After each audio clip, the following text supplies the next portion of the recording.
Fossil of the day.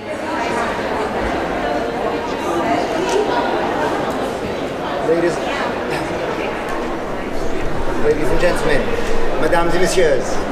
Ladies and gentlemen, mesdames et messieurs, damas y caballeros, and everyone in between, it is with great joy that we present to you today's Fossil of the Day Award here at the COP23 ceremony in Bonn. It has been a long week and I know many of us are tired, but together let's all join in beginning this Fossil of the Day Award by singing the Fossil of the Day song. And for those of you who do not know, the Fossil of the Day Award is presented to those who are the best at being the worst, those who do the most to do the least, and those who do everything they can to make sure we do not reach a fair, just, and binding climate agreement. Everybody, if you'd like to join me in the song. Of the day, fossil of the day, who is bad, who is worse? Fossil of the day, fossil of the day, all the shame, fossil of the day.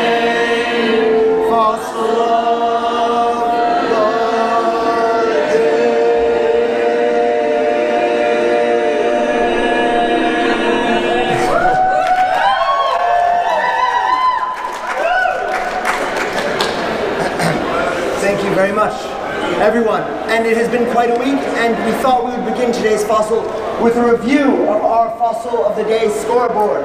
All the blame, all the shame. Can we hear a boo? Great, you're going to need that for today's fossil winner.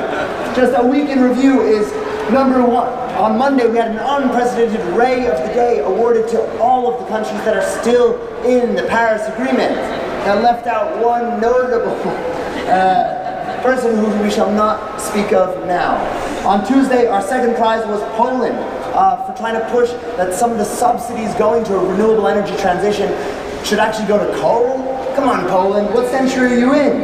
Australia came in first prize because of the Adani coal plant, which has massive carbon emissions, larger than all of the Pacific Island states here put together.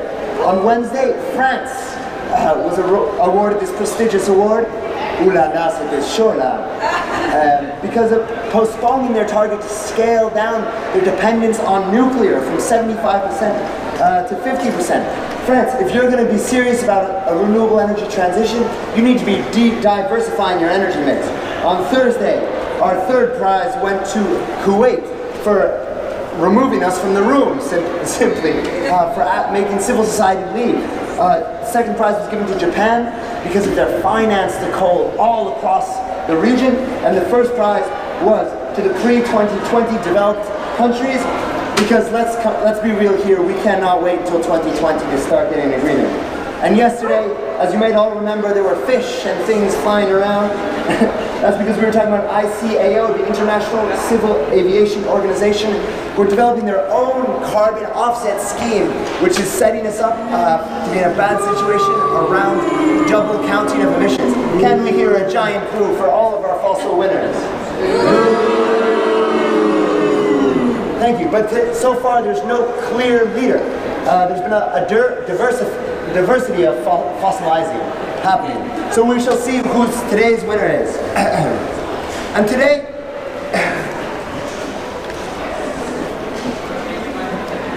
I want to talk about something that's important to all of us, which is food. Which, as if you've been at the COP, food now means this. Thanks guys for the free chocolate, it's been saving us all. And maybe some toasties or sandwiches, whatever it is, it might not be what you're used to making at home.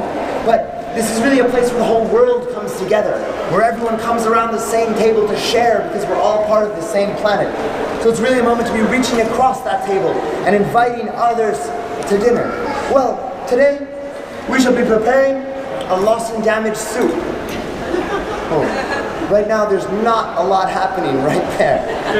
But we're going to work on that, because if we were going to deal with this, what do you need for a recipe? You need a few basic things.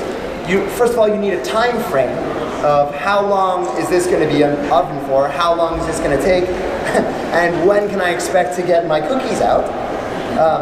Second, you need some activities. So perhaps we can be stirring in some collective agreement. We can be sifting out perhaps a bit of the corporate conflict of interest that is plaguing this conference. And maybe we can be needing, no, I think we're just needing, because we really need action on loss and damage. But I'm here to suggest a few ingredients that might be useful. One might be, for example, some historic responsibility. Countries can take into account a bit of what's already happened with perhaps the acknowledgement of 200 years of unchecked emissions. So let's put that in the mix as well. A bit of justice would be nice, and perhaps is not asking for far too much. Okay, and there you go. A pinch of salt, just because that we always do that, right? And this might be a bit too much to ask, but let's put it in there anyway. Adding to that, we'll have a carefully measured amount of fossil fuel emissions, totally in alignment with the carbon budget and the planetary scientific limits, which I'm sorry, but you cannot negotiate those. So just a tiny bit of that. Okay, fantastic. And here we are. Shake it up. Great, and now next time you're hungry and you don't have the $7.50 for a sandwich, you know how to make your own soup. So we'll put this back here. But this is not the, oh, and one important thing, I'm sorry, I almost forgot, is the temperature. Really, you don't want to overcook this. I would really, really suggest we try to keep it below 2 degrees, if possible. But this is a problem because not all of the countries here are interested in creating a loss and damage soup, or whatever we want to call it. In fact, some of the Annex I countries, even though they accepted the invitation to dinner back in Warsaw, they are now saying that there was never really clear plans made, they don't need to follow up, and if they are coming, they're saying they'll just call out for some private insurance to come and bring their part of the meal for them, instead of actually having to bring something themselves. So, but the important thing with the Annex I countries is they haven't given a temperature limit. So while they're thinking about this, they might be going up past 2 degrees, past 3 degrees, all there. Which brings us to today's Fossil of the Day award. A drum roll, if you please. Today's Fossil of the Day award is awarded to, there's a lot here, is awarded to the US, Australia, Canada, and the EU receive the Fossil of the Day award. Can we have some representatives from these big, bad countries? These are the original bad boys of the COP, everybody. The US, Australia, Canada, and here, I'll make some space for you here. You guys want to stand on this little pedestal? Up you go. There you go. An award for you. There you are. You can come over here, somebody. Okay. Fantastic. Today's Fossil of the Day goes to the US, Australia, Canada, and the EU. Received the Fossil of the Day award for refusing to get serious about loss and damage finance. For all the policy geeks out there, I know there's some out there, guys. Don't be ashamed, it's cool here. While Decision 2/CP19 provides the WIM with a mandate to enhance, facilitate, mobilize, and secure finance for loss and damage, in the negotiating room, they consistently refer to the SCF or even higher levels, where it's almost absent from the discussion. You're gonna have to talk about this at some point, folks. Basically, they were seeking to twist, water down, and delete references to finance from the loss and damage decision text. Yeah. We would have thought that the US, with your own territory, Puerto Rico, still recovering from the devastation of Hurricane Maria, would perhaps have rediscovered at least one empathetic bone in its body. This one, perhaps.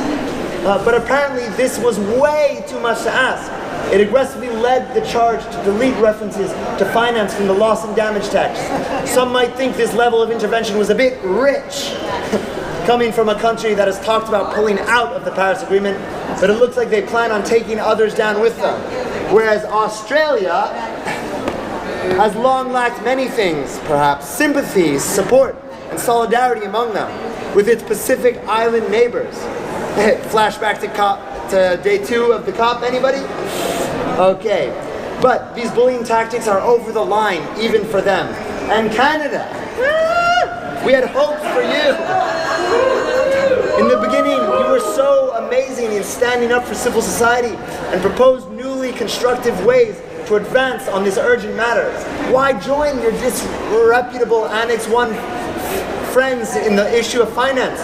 We expect in the future that you will move closer to the good side, Canada. Stay on the good side.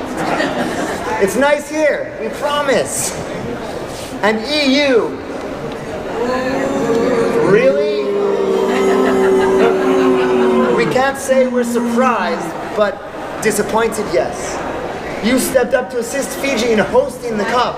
Now vulnerable countries need you to step up the vital and super important issue of providing finance to the most vulnerable people on the front lines of the worst climate impacts. EU. At this Pacific COP, with the Caribbean lying in ruins and other devastating climate impacts around the world, we need solidarity from the rich countries. We need them to live up to the promises they made in 2013 in the wake of Typhoon Haiyan and the promises they made in the Paris Agreement. Put in place a 2-year work plan on loss and damage finance. Don't let 6 years go by before you do anything to live up to your promise at Warsaw. Can we hear a boo for these countries? Is there perhaps something you'd like to say for yourself, Australia? This award is well-deserved recognition for the very strong efforts that the Australian government is going to make global warming worse. At home, we are on the verge of creating the Adani coal mine that at its peak will produce 60 million tonnes of coal a year that are going to be exported and burnt around the globe, dwarfing the output of many countries. What people might not know, the Australian government is doing its best to subsidise that coal mine to the tune of $1 billion of public money, as well as giving the company a royalty holiday and free water. And if the Australian government were to be somehow held responsible for some of the damage that it's causing and potentially have to finance for loss and damage for other countries, well, where would we find the $1 billion to prop up the Adani coal mine at home and keep supporting fossil fuels? So this is a tribute to the strong work of the Australian government and its very, very tireless efforts, together with our esteemed friend President Donald Trump, in making global warming worse. Thank you very much. Ladies and gentlemen, mesdames et messieurs, and everyone in between, in our closing, we'd invite you to sing the Fossil of the Day song with us just one more time. The day, who is bad, who is worse? Fossil of the day, fossil of the day, all the blame, all the shame, fossil of the day.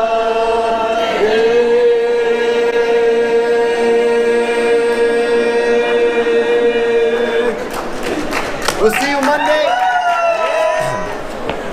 It has been quite a first week here at COP23 in Bonn at the UNFCCC climate negotiations, and there's been a lot of fossils awarded to a lot of countries that really deserved it. On Monday, a rare ray of the day was given out as a sign of hope to all of the countries that are still in the Paris Agreement. Tuesday, our second prize was Poland for trying to move subsidies that should be used for renewable energy transition towards coal. And Australia won first prize for their Adani coal mine, which would have carbon emissions larger than all of the Pacific Island states represented here. On Wednesday, France won this prestigious award because for postponing their target to scale down their dependence on nuclear. France, if you're going to be setting an example around a renewable energy transition, we need to be diversifying our energy structures. On Thursday, our third prize went to Kuwait for asking that civil society not be able to participate in some of the conversations. Our second prize went to Japan because of the massive amount of funding they're giving to coal all around their region and all around the world. And the first prize went to the pre-2020 developed countries because, come on folks, we cannot be waiting till 2020 to start making any reductions. On Friday yesterday, the Fossil of the Day Award was given to ICAO, the International Civil Aviation Organization. This was given because they are developing their own scheme to deal with the offsets, and this puts us at risk for double counting of emissions. And today, it was given to Australia, the US, Canada, and EU. These are the original UN bad boys because of their unwillingness to provide funding for loss and damage. That's what's happened this week.